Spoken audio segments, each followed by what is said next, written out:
அனைவருக்கும் வணக்கம். இன்றைக்கி சண்டே ஸ்பெஷல் நம்ம வீட்டில் என்னென்னா வெள்ளாம்பொடி, மீன் குழம்பு, மீன் வறுவல் எப்படி செய்யலான்னு பார்க்கலாமா? ஆற்றுப்பொடி மாதிரியே இருக்குது பாருங்களேன். வெள்ளாம்பொடி குழந்தைங்களுக்கு கொடுத்தா ரொம்ப நல்லதுன்னு சொன்னாங்க, அதுக்காக தான் வாங்கினது.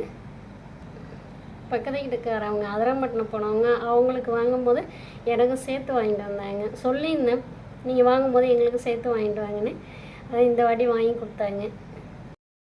மணி 1 ஆகுது. ஆனால் எங்கள் ஊரில் மழையை பார்க்குறீங்களா? மணி 4 மாதிரி இருட்டிடுச்சு. நல்லா மழை பெய்யுது பாருங்களேன். வெந்தயம் கருவேப்பிலை போட்டாச்சு. இப்போ சின்ன வெங்காயம் நறுக்கி போகிறோம். வெண்டைக்காய் கொழக்கொழப்பு தன்மை போட்டு வெறும் வானலியில் நம்ம வெண்டைக்காய் வதக்கி எடுத்துக்கலாம். அப்புறமா எண்ணெயில் கொட்டிடுவோம். வெங்காயம் ப்ரௌன் கலரில் வந்துச்சு. தக்காளி கொட்டிடலாம். நம்ம சாம்பாருக்கு எப்படி பட்டை மிளகாய் போடுறோமோ அதுமாரி மீன் குழம்பு பச்சை மிளகாய் போட்டால் அது ஒரு டேஸ்ட்டாக இருக்கும். புளி ஊறி நல்லாயிருக்கும் டேஸ்ட்டு. ரெண்டுமே நல்லா வதங்கியிருக்கு. அதெல்லாம் இப்போதைக்கு நம்ம வெண்டைக்காய் போட்டுடலாம். இதுமாரி குழந்தைங்களுக்கும் மாங்காய் அதெல்லாம் போட்டு வைக்கும் போது வெண்டைக்காயும் அப்பப்போ சேர்த்துங்க. வெண்டைக்காய் நம்ம எந்த அளவுக்கு குழந்தைங்களுக்கு சேர்க்க முடியுமோ சேர்த்துடலாம். நல்லா கனமான மலைக்கு இதமான மீன் குழம்பு. வெண்டைக்காயும் நல்லா வதங்கட்டும். ஏற்கனவே வெறும் வானலியில் வதக்கும் போது ஒரு கொழக்கொழப்பு தன்மை போயிடுச்சு. நான் ஏன் ஜன்னல் பக்கமாக அந்த வெண்டைக்காய் அரிஞ்சதெல்லாம் போடுறேன்னா, இப்போ லேட்டாக பார்த்தோம்னா ஆடு மாடெல்லாம் அந்த சைடு வரும். அது ரெகுலராக போடுறதுனால ஏற்கனவே வீடியோலாம் போட்டிருக்கேன். இதை போட்டோம்னா அது வந்து சாப்பிட்டு போகும். முன்னாடி தான் தண்ணி வைக்கிறது.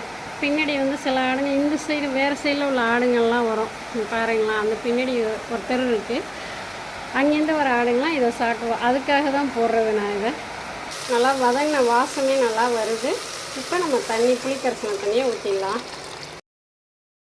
குழம்பு நல்லா ஆவி வந்துடுச்சு. இப்போ மீன் போடலாம்.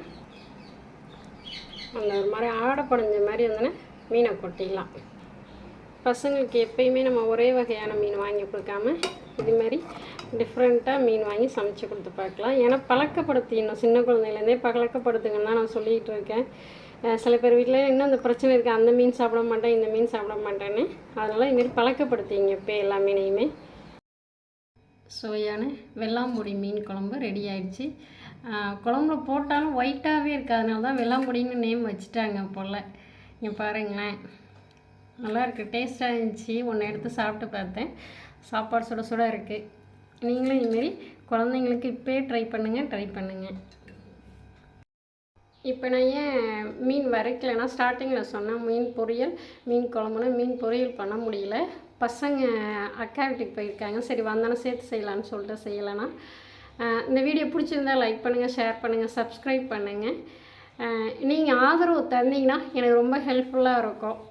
என்னோட பசங்களோட எஜுகேட்டடுக்கு எல்லாத்துக்குமே ஹெல்ப்ஃபுல்லாக இருக்கும். ஆதரவு தாங்க. சப்ஸ்கிரைப் பண்ணுங்கள், ஷேர் பண்ணுங்கள், கமெண்ட் கண்டிப்பாக பண்ணுங்கள். ஓகே, பாய். உங்கள் உஷா.